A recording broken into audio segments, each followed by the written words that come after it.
اللہ سے بڑا تو کوئی قدردان نہیں. لیکن یہ رنگ، یہ سیرت، یہ کردار جو ہمارے ان پیاروں کا ہے، اللہ کے ان محبوب بندوں کا ہے، یہ مٹے ہوئے ہونا، یہ اصل یہ رنگ ہے جو رنگ اس لائن کا آخری سبب ہے. یہ تصوف و سلوک کی محنت، یہ تزکیہ نفس کی محنت، یہ اپنے دلوں کو چمکانے کی محنت، دلوں کو مہکانے کی محنت، اس محنت کا آخری سبق اور پہلا سبق یہ ہے کہ ہم مٹ جائیں، ہماری ہستی اور ہماری ذات کی کر و فر ختم ہو جائے. حکیم الامت حضرت تھانوی رحمۃ اللہ علیہ فرمایا کرتے تھے، خودی جب تک تھی نہ اس کو ڈھونڈ پایا، جو اس کو ڈھونڈ پایا تو خود عدم تھے. خودی اور خدا اکٹھے نہیں ہوتے. جب خودی مٹ جاتی ہے، اپنی ہستی سے نظر مٹ جاتی ہے، اپنی حیثیت مٹ جاتی ہے، جب خودی ختم ہوتی ہے تو خدا مل جایا کرتا.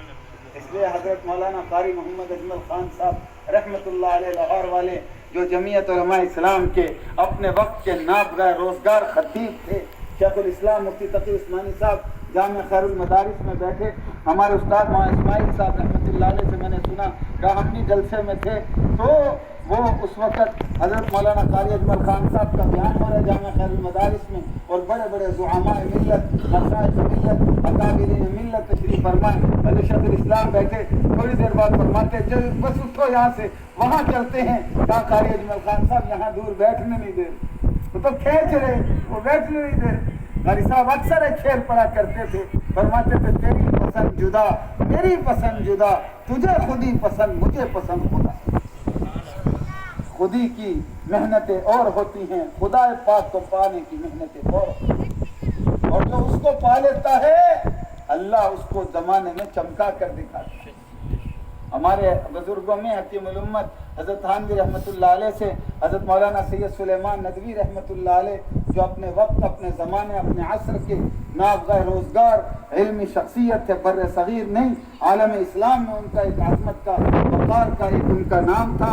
حضرت مولانا سید سلیمان ندوی حکیم الامت حضرت تھانوی رحمۃ اللہ سے بیعت ہوئے. بیعت کے بعد حضرت سے پوچھتے ایک دن، حضرت مجھے کوئی سبق ارشاد نصیحت فرما دی. حضرت فرماتے جیسے مجھے مولانا سید سلیمان ندوی نے یہ جملہ کہا کہ شیخ کوئی نصیحت فرمائے، فرمایا میں شیخ کے علمی وقار اور قد و قامت کو دیکھ رہا ہوں کہ بلاد ہندیہ میں ان کے علم کا ڈنکا بج رہا ہے، اور یہ مجھ فقیر اشرف علی سے کیا نصیحت کروں. ان کے تو علم کا، عظمت کا وہ ٹھوک بیٹھی ہوئی ہے تمام علم کا، میں اتنے بڑے علامہ وقت کو کیا نصیحت کروں. کہا اور اللہ پاک نے فوراً اس فقیر کے جو دل میں ڈالا وہ میں نے ان کو کہہ دیا. میں نے کہا مولانا ہمارے طریق میں تو اول آخر سبق، اول آخر نصیحت مٹ جانا ہے. جو مٹ گیا وہ پا گیا، یہی رنگ تھا بڑوں کا.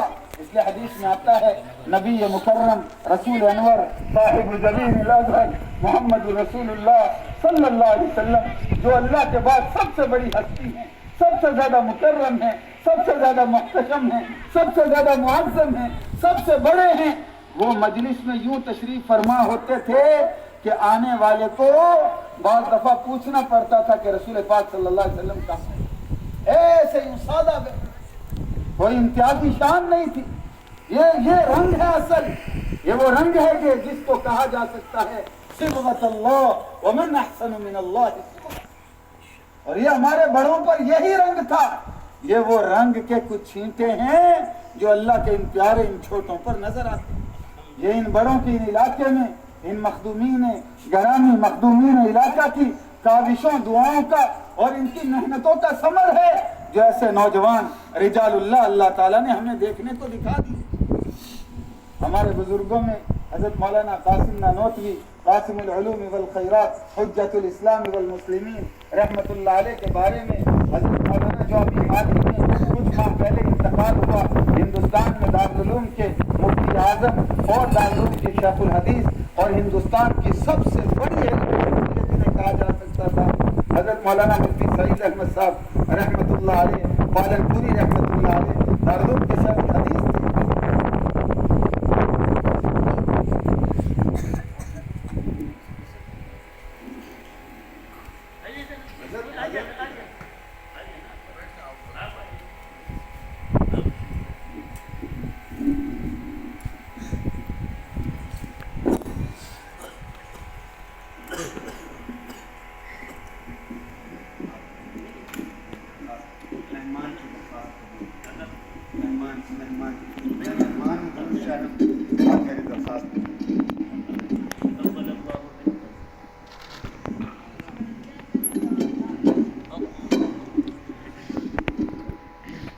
حضرت کے بارے میں حضرت مفتی صاحب رحمۃ اللہ علیہ نے ایک جگہ فرمایا کہ حضرت نانوتوی رحمۃ اللہ علیہ وہ ایک جگہ گئے، دیہات تھا، نماز کا وقت ہوا تو نماز کے لیے جب کھڑے ہوئے تو چند بڑے لوگ جو بڑی عمر کے تھے انہوں نے کہا مولوی جماعت کرانے آوے ہے، حاجی آوے ہے، کہا اچھا پھر کرا دے۔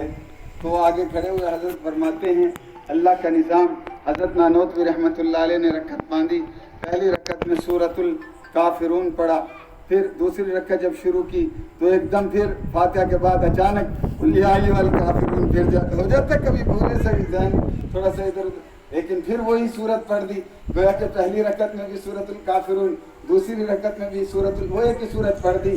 تو وہ جب سلام پھر تو سارے بوڑھے بڑے میاں ایک دوسرے کو دیکھنے لگے، یہ اس مولوی نے ہمارے ساتھ کیا کیا، ایک ہماری ہوئے نہیں ہوئے نماز۔ اب وہ سارے فکر مند ہوئے، اب وہ پوچھا تو حضرت نانوتوی اس وقت انہوں نے اپنا نہیں بتایا، ماں باپ فکر نہ کرو بڑے، نماز ہو گئی بابا، تمہاری نماز ہو گئی۔ انہوں نے کہا تو تو کہے گا نماز ہوگی، غلطی بھی کرے ہے اور پھر فتوے بھی لگا رہے۔ اب وہ بڑا بابا بڑوں کو کون مطمئن کرے، وہ جلدی مطمئن نہیں ہوتے، کہتے ابھی ہمارے ہاتھوں میں جواب والا ہے اور ہمیں تو آگے سکھانے لگ گیا سبق، اور ان کو کون مطمئن کرے بڑے میاں۔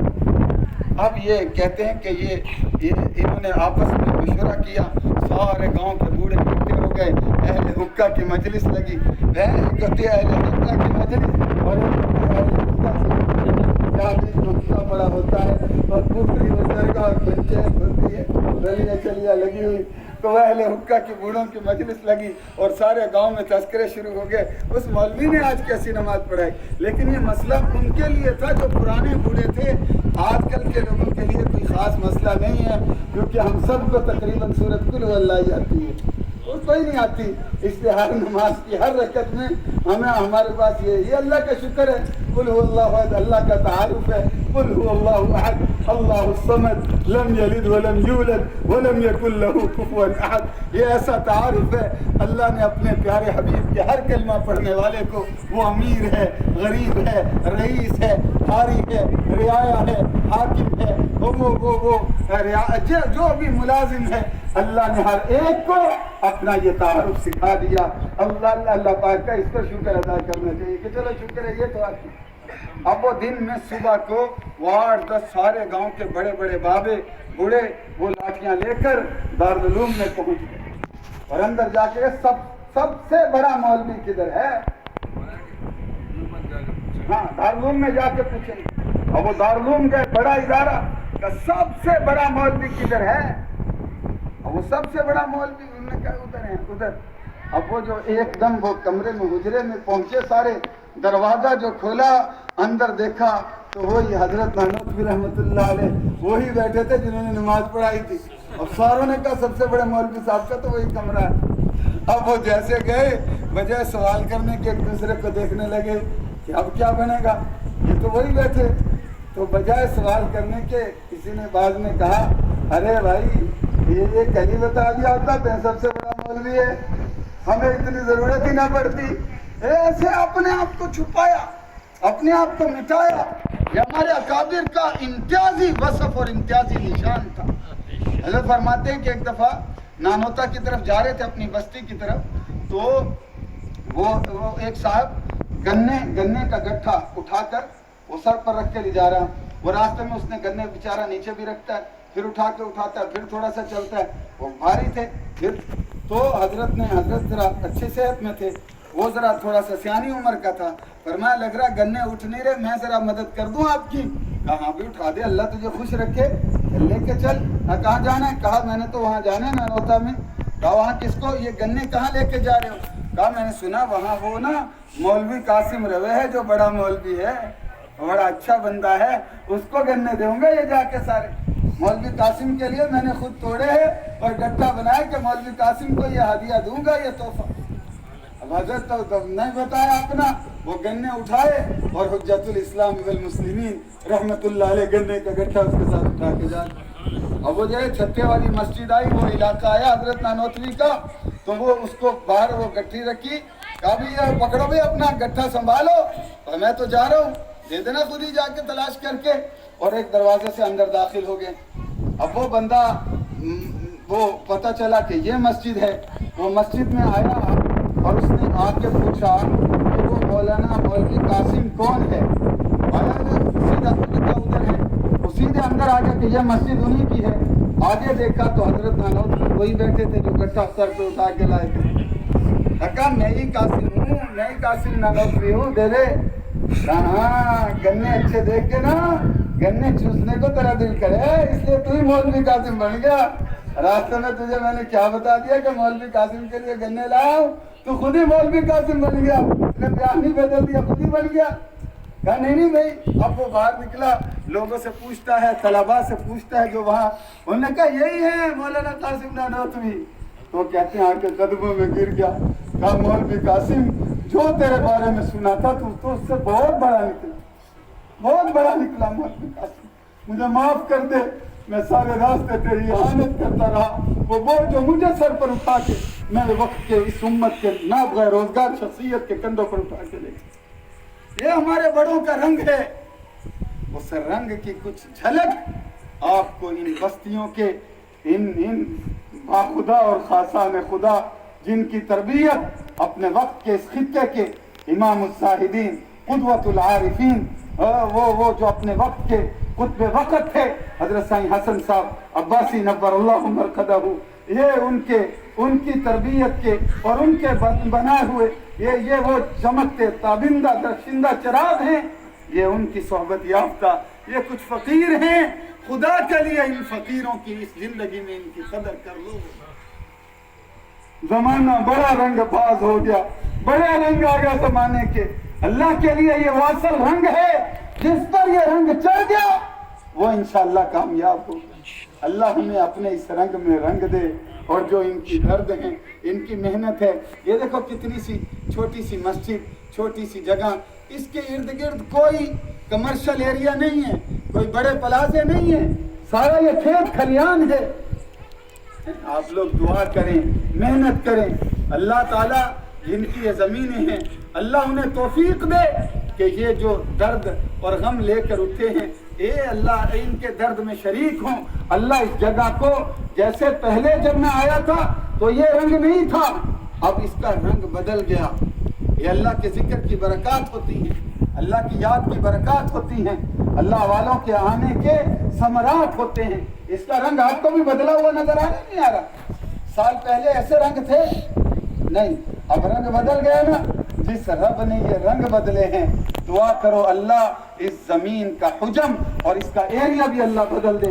اس اللہ اس مسجد کو وسیع کر کر اس پورے علاقے کے لیے اللہ اس کو عین یشرب بہ المقربون کا مصداق بنا کر وہ سرچشمہ علم و عرفان، خیر و صلاح اور رشد و ہدایت بنائے کہ قیامت تک اس چشمے سے تشنگان علوم و معرفت سراب ہوتے رہیں. اللہ تعالیٰ مجھے آپ کی توفیق. میرا بالکل ارادہ نہیں تھا بیان کرنے، یہ جو کچھ بھی میں نے وقت لگایا اس میں قصور آپ کا ہے. آپ نے اس قدر محبت سے بات سنی، میرا ارادہ نہیں تھا. میں معذرت چاہتا ہوں، اپنے بڑوں سے معافی چاہتا ہوں. یہ بڑوں کا بڑا پن ہے، بڑوں کے بعد بات نہیں کرنی چاہیے، لیکن یہ ان کا ہمیشہ ہمارے تمام بڑوں کا یہ خاص رنگ ہے کہ انہوں نے اپنے چھوٹوں کو کھڑا کیا اور ان کے لیے دعائیں دی. ان کی دعاؤں اور توجہات سے اللہ تعالیٰ کچھ کہلوا دیتے ہیں. اللہ مجھے بھی ان اپنے خاصان خدا کی برکتوں سے عمل کی توفیق عطا فرمائیں، آپ حضرات کو بھی عمل کی توفیق عطا فرمائیں. وآخر دعوانا ان الحمدللہ رب العالمین.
وقت ماشاءاللہ کافی گزر گیا ہے. آپ حضرات کافی دیر سے بیٹھے ہیں اللہ کے گھر میں.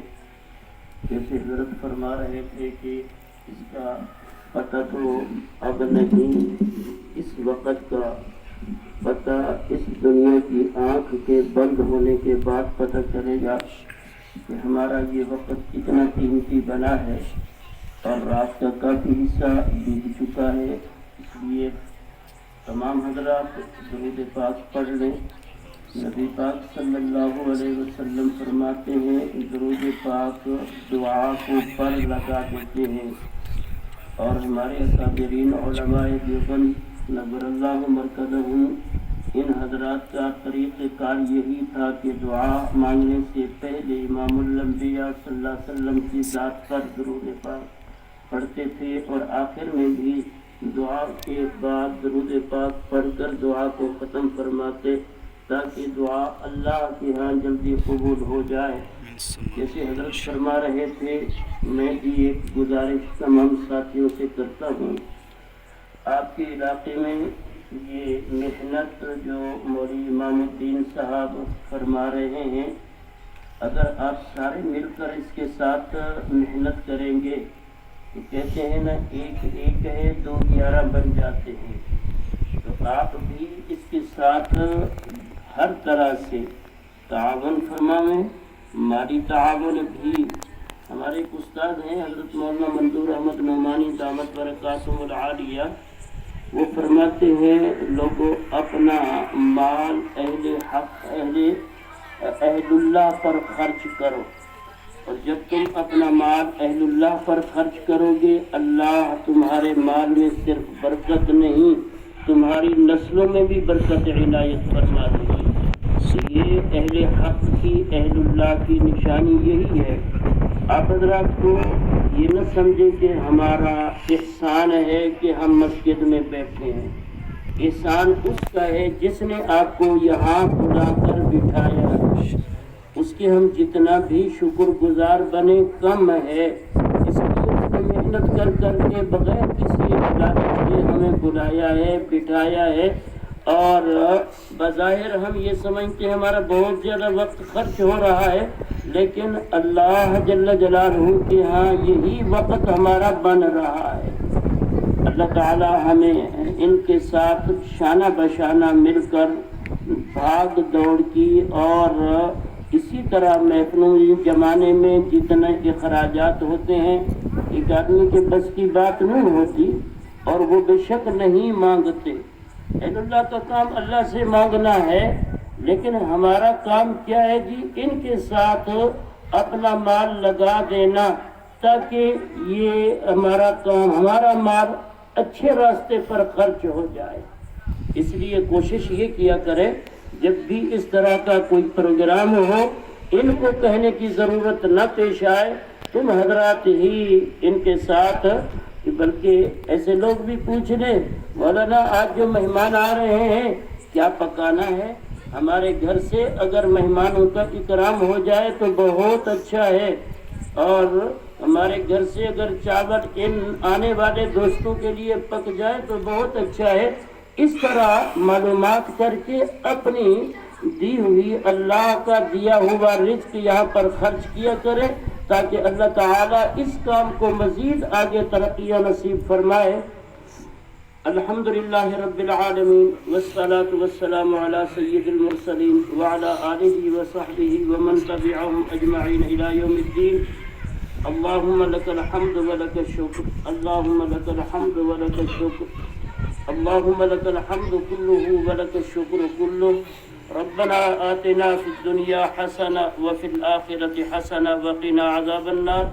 ربنا ظلمنا أنفسنا وإن لم تغفر لنا وترحمنا لنكونن من الخاسرين. ربنا لا تزغ قلوبنا بعد إذ هديتنا وهب لنا من لدنك رحمة إنك أنت الوهاب. ربنا لا تجعلنا فتنة للقوم الظالمين ونجنا برحمتك من القوم الكافرين. أنت ولينا في الدنيا والآخرة. توفنا مسلمين وألحقنا بالصالحين. اللهم احسن عاقبتنا في الأمور كلها وأجرنا من خزي الدنيا وعذاب الآخرة. اللهم اغفر لنا ولإخواننا الذين سبقونا بالإيمان ولا تجعل في قلوبنا غلا للذين آمنوا ربنا إنك رؤوف رحيم. یا اللہ یہ مجلس محض آپ کی رضا کے لیے قائم کی گئی. اے اللہ اس کو اپنی رضا کے لیے قبول فرما لیجئے. حاضرین کی حاضری کو قبول فرما لیجئے. ہم سب کے بیٹھنے کو قبول فرما لیجئے. ہمارے حضرت بہت دور سے سفر کر کے آئے ہیں. اللہ ان کے آنے پر قدم قدم پر رحمت نازل فرما دیجئے. ان کے بیانات کو اہل محلہ اور علاقے کے لوگوں کی ہدایت کا ذریعہ بنا دیجئے. اے اللہ ہمارے اکابرین کا جو رنگ تھا ہم سب پر وہ رنگ عنایت فرما دیجئے. اللہ ہمارے اکابرین نے جو دین کی خدمت کے لیے محنت کی ہے ہمیں بھی اس جیسی محنت کی توفیق نصیب فرما دیجئے. یا اللہ ان حضرات نے جو الہیت قائم کی ہے اور انہی کی محنتوں کے نتیجے میں آج ہم یہاں پر بیٹھے ہیں, آج ہم اس مجلس میں بیٹھے ہیں. اللہ آج کی اس مجلس کا ثواب ہمارے تمام اکابرین کی قبروں پر اے اللہ نازل فرما دیجئے. اے اللہ جتنے دوست احباب بیمار ہیں گھروں میں ہسپتالوں میں اپنے فضل و کرم سے انہیں شفا عنایت فرما دیجئے. ہمارے بھائی امام دین صاحب اے اللہ ان کی بینائی میں جو کمزوری ہے اپنے فضل و کرم سے اس کی بینائی کو پورا فرما دیجئے. اللہ کے خزانے میں کوئی کمی نہیں, اللہ آپ کے خزانے میں کوئی کمی نہیں. اگر امام بخاری رحمۃ اللہ تعالی علیہ کو آپ نے بینائی عنایت کی ان کی والدہ کی دعا پر, تو ہم آج بھی آپ سے امام الدین کی آنکھوں کی بینائی کے لیے اللہ آپ سے بھیک مانگتے ہیں. اللہ ہماری اس دعا کو اپنی بارگاہ میں قبول فرما لیجئے. اس کی بصارت اے اللہ, بصیرت تمام چیزوں کی اے اللہ قوت بحال فرما دیجئے. ان کے والد صاحب بیمار ہیں اللہ انہیں شفا عنایت فرما دیجئے. باقی جو دوستوں نے جن جن کے لیے کہا ہے اللہ آپ تمام کو جانتے ہیں. اللہ ہر ایک کو شفائے کاملہ عاجلہ مستمرہ عنایت فرما دیجئے. اے اللہ یقینی بات ہے موت کا جو وقت مقرر ہے ہماری دعاؤں سے وہ ٹلے گا نہیں. اگر جن لوگوں کے وقت پورے ہو چکے ہیں اور ابھی وقت ان کا مختصر اور پورا ہو رہا ہے اللہ ان کا خاتمہ بالخیر فرما دیجئے. آخرت کے تمام معاملات ان کے لیے آسان فرما دیجئے. ہم سب کا بیٹھنا قبول فرما دیجئے. ہماری قبروں کو اے اللہ جنت کا باغ بنا دیجئے. جہنم کی آگ سے ہم سب کو محفوظ فرما دیجئے. اے اللہ یہ صدقہ ہے ہمارے بزرگ شیخ حضرت مولانا محمد حسن نور اللہ مرقدہ کا, ان کی قبروں پر کروڑہا رحمت نازل فرما دیجئے. اے اللہ ان کے اس لگائے ہوئے بوٹے کو اے اللہ قیامت کی صبح تک آبیاری کرنے والوں کی حفاظت فرما دیجئے اور ان کے اس لگائے ہوئے بوٹے کو قیامت کی صبح تک آباد فرما دیجئے. اس جگہ پر پڑھنے والے بچوں کو اے اللہ کامیابیاں نصیب فرما دیجئے. ہماری آنے والی نسلوں کی ایمان کی حفاظت فرما دیجئے. اے اللہ ہماری آنے والی نسلوں کو بھی ایمان سے مالا مال فرما دیجئے. ہمارا بیٹھنا قبول فرما لیجئے. اے اللہ اس وقت کو اے اللہ جیسے آج ہم اس جگہ پر تیرے گھر میں تیری رضا کے لیے تیرے نام کی وجہ سے بیٹھے ہیں, اللہ کل قیامت کے دن اسی طرح ہمیں نبی پاک صلی اللہ علیہ وسلم کے جھنڈے کے نیچے جمع فرما دیجئے. نبی علیہ السلام کے حوض کوثر کا پانی ہم سب کو نصیب فرما دیجئے. ربنا ربنا ربنا تقبل منا انك انت السميع العليم. یا اللہ اس وقت حرمین شریفین جو یہود و نصارہ کے قبضے میں آگے ہے اور بند پڑے ہیں, اے اللہ یہودیوں سے یہ بیت اللہ کے قبضے کو حرمین شریفین کے قبضے کو چھڑا دیجیے. اے اللہ ان یہودیوں کے فتنے سے پوری امت کو نجات عنایت فرما دیجیے. یہود و نصارہ پوری دنیا میں مسلمانوں کو تنگ کرنا چاہتے ہیں, ذلیل کرنا چاہتے ہیں. اے اللہ یقیناً یہ خود رسوا اور ذلیل ہیں. اللہ جیسے تو نے ان کو پہلے ذلیل کیا تھا ابھی بھی دوبارہ ذلیل فرما دیجیے. اور پوری امت مسلمہ کو ان کے پنجوں سے نجات عنایت فرما دیجیے۔ ربنا تقبل منا انك انت السميع العليم وتب علينا يا مولانا انك انت التواب الرحيم۔ صلی اللہ تعالی علی خیر خلقہ سیدنا محمد وعلی آلہ وصحبہ اجمعین برحمتک یا ارحم الراحمین۔